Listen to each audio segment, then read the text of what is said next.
This is RadioFire.com. Yours truly, Don McKay, in here. Thank you for joining me. Now, I was doing a survey, and I found out that a lot of people don't know what the Electoral College is or how it really works. So I wanted to take a moment to kind of break that down, for people in a very simple way. So let's look at this like a board game, okay? And many people say that your vote doesn't count, but I'm going to tell you why your vote does count. Now, Hillary Clinton, obviously we know, won the popular vote. So some people say, well, why isn't she the president then? She won the popular vote. Now, what we have is a system that utilizes the Electoral College.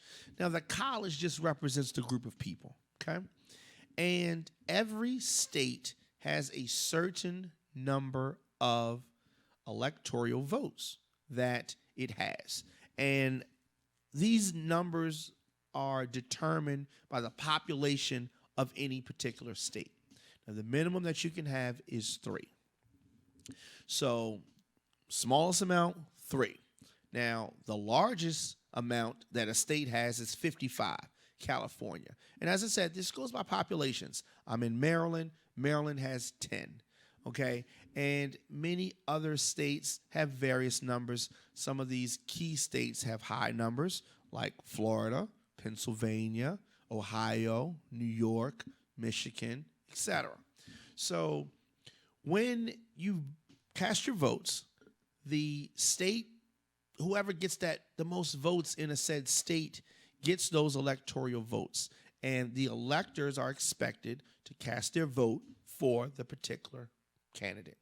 And so, you have certain states that, maybe more prone to be Republican or more prone to be Democrat in certain states. In other states, it's kind of up for grabs. These are what they call the battleground states.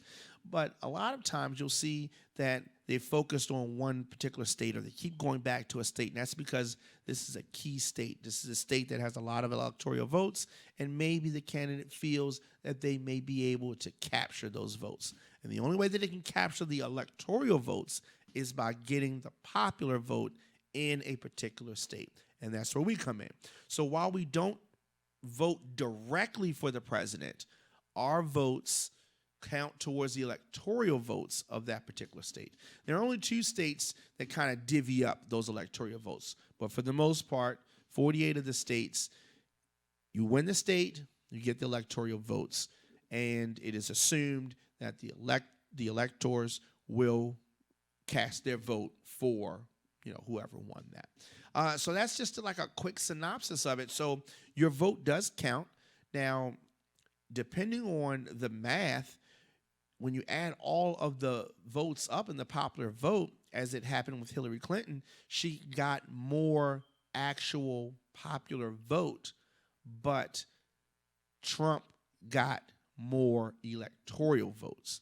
So, like I said, each individual state, it varies. And so you're having that race to 270 because, like I said, California, 55. So they would have that 55. And then Maryland, if you got that, then you have 10. So now you got 65. And each state, you kind of add it up and you get to your 270. Let me know your thoughts in the comment section, Instagram, Facebook, and Twitter at The Don McKay Show. Should we get rid of the electoral vote or do you like it? Let me know.